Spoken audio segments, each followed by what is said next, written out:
¿Qué tal, alumnas y alumnos? Gusto en saludarles.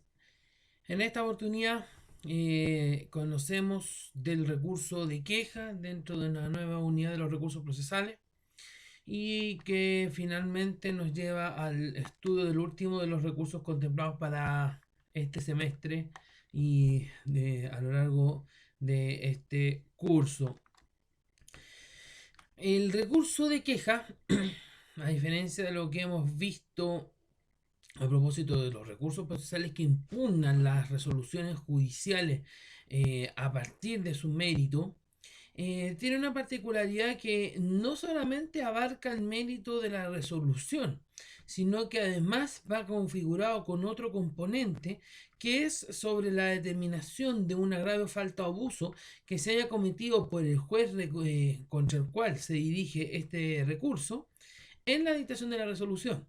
Por lo tanto, si bien se ataca el mérito de la resolución judicial de la cual es susceptible este recurso de queja, también se basa en una actuación del juez que la haya dictado con el objeto de enmendar el agravio causado y en consecuencia también eventualmente perseguir la aplicación de alguna medida disciplinaria contra el juez o jueces que concurrieron a ella. El recurso de queja está regulado en los artículos 535 y siguientes del Código Orgánico de Tribunales, una serie de artículos en los cuales se puede advertir que un recurso probablemente tal se puede definir como un acto jurídico procesal de parte que se ejerce directamente ante el Tribunal Superior Jerárquico y en contra del juez o jueces inferiores que dictaron en un proceso del cual conocen una resolución con falta o abuso grave a fin de solicitar el pronto remedio del mal que motiva la interposición con la enmienda, modificación o revocación de esta. Eh, o incluso, si es aplicable, la invalidación, sin perjuicio de la aplicación además de sanciones de que fueran procedentes respecto del juez o jueces que concurrieron a dictarla.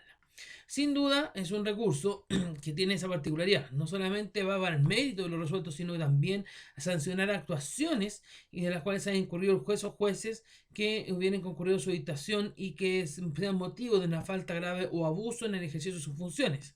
Por eso, el recurso se conoce entre las facultades disciplinarias donde se adopta a propósito de la dictación de una resolución y que en definitiva implique aplicar debidas sanciones en contra de dichos jueces. A partir de lo anterior, ¿qué características tiene entonces el recurso de queja? El recurso de queja es un recurso extraordinario, porque no solo procede en los casos establecidos en la ley, sea por la finalidad del mismo o por las resoluciones que son objeto de él.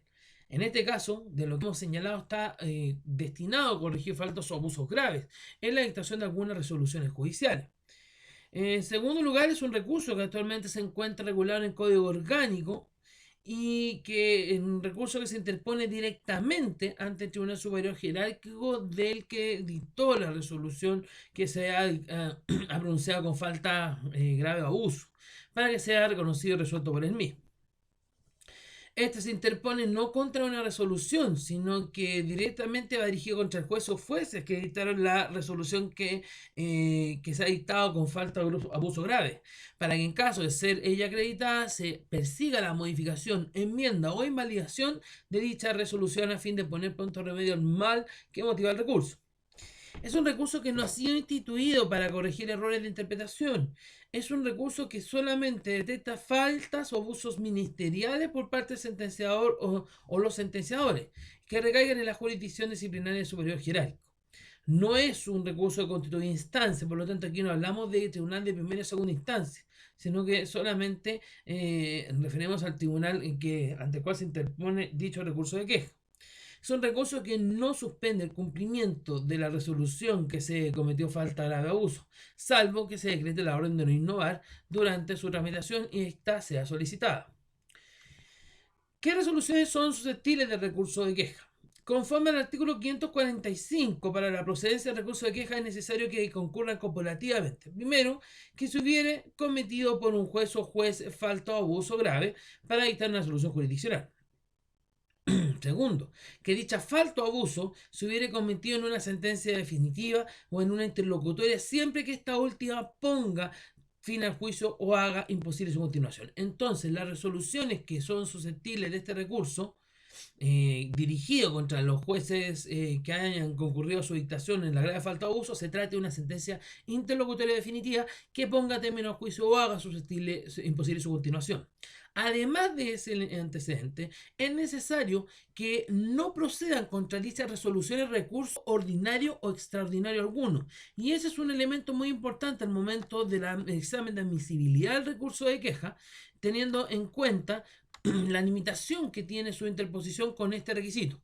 Sin embargo, la única excepción a esta regla se prevé en las sentencias definitivas de única o primera instancia dictadas por árbitros arbitradores, en cuyo caso procederá el recurso de queja con el recurso de casación en la forma. Esto generará una acumulación de causas conforme al artículo 69 del Código Orgánico, en cuando existen pendientes por recurso, acumulándose el recurso de queja al recurso jurisdiccional, esto es el recurso de casación en la forma. De esta manera, lo que se pretende es evitar decisiones contradictorias y así se resuelven dichos recursos conjuntamente en una sola vista. ¿Cuál es la causa que autoriza la interposición de recurso de queja? La finalidad del recurso de queja, conforme al artículo 545 del Código Orgánico de Tribunales, es corregir la falta o abuso cometido en la dictación de resoluciones de carácter jurisdiccional. Entonces lo que se pretende es corregir esta falta de abuso, sancionarla y sin perjuicio de ello también impugnar el mérito de la resolución contra la cual debe dictarse y que es procedente del recurso de queja, siempre que sea dictado con falta de abuso grave. Ahora, en ese sentido se persiguen directamente modificar, enmendar, revocar o anular la resolución.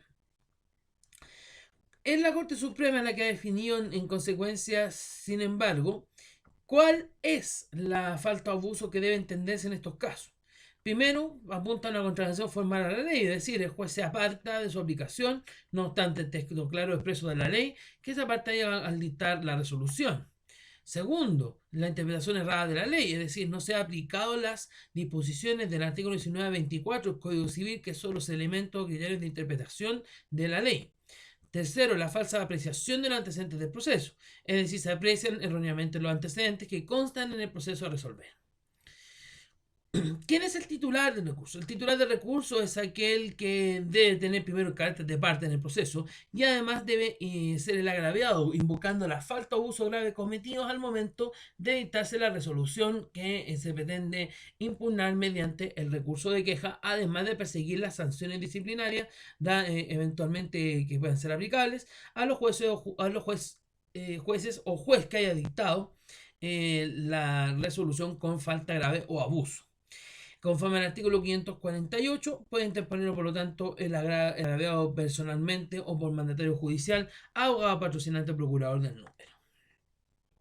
Sobre lo anterior, la finalidad es solicitar las medidas pertinentes para poner remedio al vicio objeto del recurso de queja. Ha ocurrido en la práctica, en todo caso, que al referirse a la falta de abusos graves, objeto de recurso son más bien discrepancias en la forma de conocer el asunto o la apreciación de los antecedentes, en particular por la valoración de la prueba, lo que lleva más bien a entender que se trataría de una suerte de recurso de apelación, lo que solamente va a llevar a que se rechace totalmente un recurso de queja o que no sea no pueda prosperar en cuanto a los requisitos formales si es que así se ameritan en determinadas circunstancias. El plazo para interponer recurso de queja es de 5 días hábiles, contados desde la fecha en que se notifique la resolución que motiva el recurso. La que se aumenta con el término de emplazamiento conforme al artículo 259 del Código de Procedimiento Civil, cuando el tribunal que haya dictado la resolución tenga su asiento en una comuna o agrupación de comunas diversas de en aquella en que lo tenga el tribunal que deba conocer el recurso, que en todo caso, señala el artículo 548 del Código Orgánico de Tribunales, no excederá de 15 días hábiles.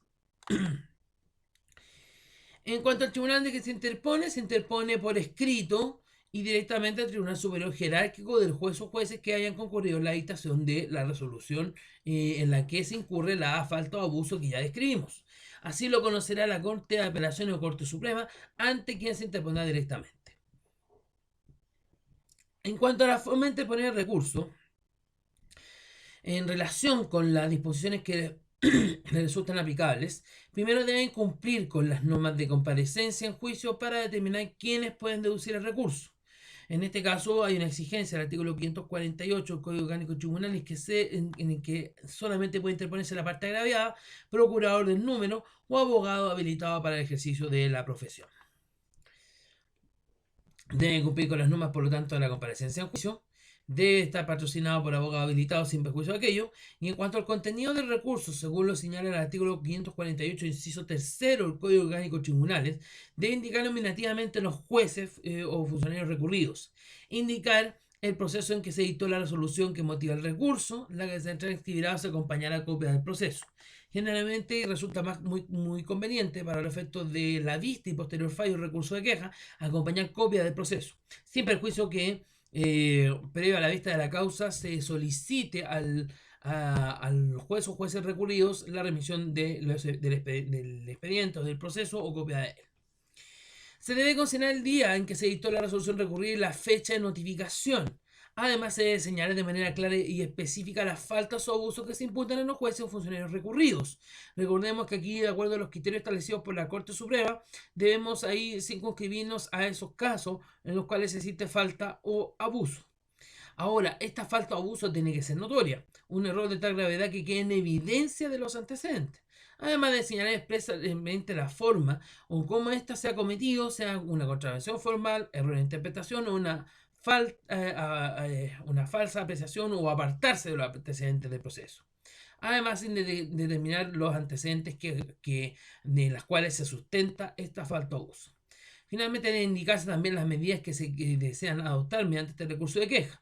Primero, obviamente, perseguir la enmienda, modificación o revocación e incluso la invalidación de la resolución y además la aplicación de medidas disciplinarias eventualmente en contra del juez o jueces recurridos. Dentro de estos requisitos que debe cumplir el escrito, tiene que constar una certificación acerca de los hechos que establece la ley. Esto conforme al inciso cuarto del artículo 548 del Código Orgánico de Tribunales, en la que se exige acompañar un certificado extendido por el ministro de Fe y las menciones que debe contener, las que son necesarias en relación con la resolución que se haya cometido la falta o abuso que sea objeto del recurso de queja. El documento debe tener al menos el número de rol del expediente en que se dictó la resolución.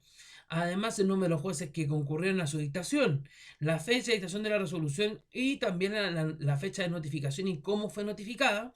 Y por otro lado, el nombre de los mandatarios judiciales y abogados patrocinantes de cada parte, que en definitiva es lo que llamamos la personería de las partes. La sanción por la omisión de este documento es la declaración de inadmisibilidad del recurso, sin perjuicio que también se da un plazo para subsanar dicha falta, que conforme al artículo 549 es un plazo que no podrá exceder de 6 días hábiles.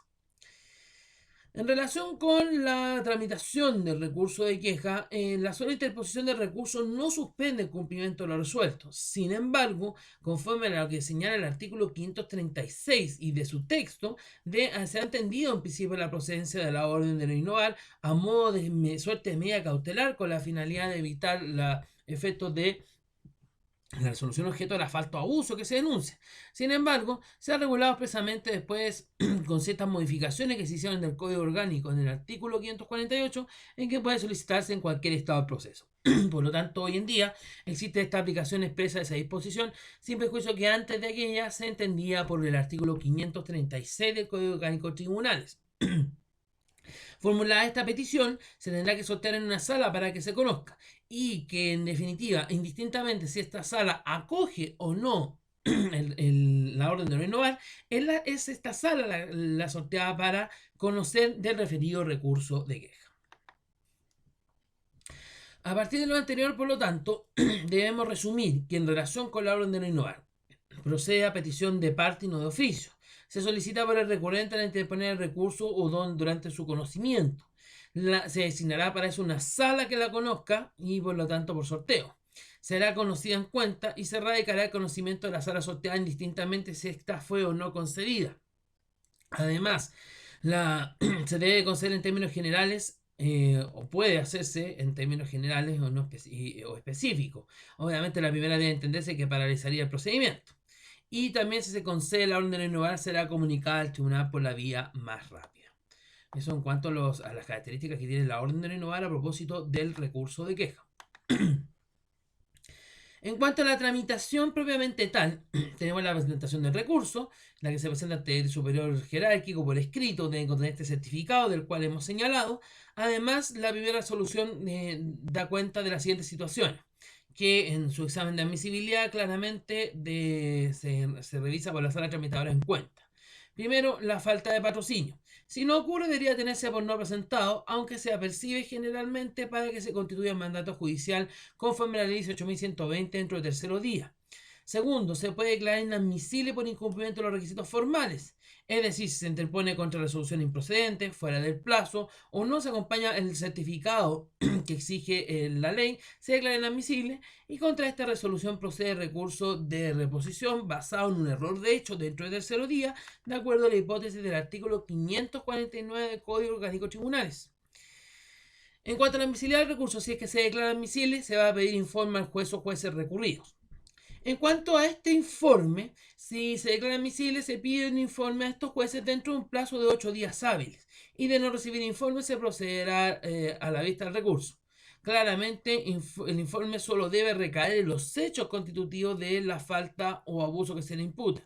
Obviamente, si no se ha hecho, se solicita también que se adjunte el proceso o las piezas necesarias para el conocimiento del recurso. También se deja constancia y se ordenará traer los autos en relación si es que el informe ha sido recibido o no.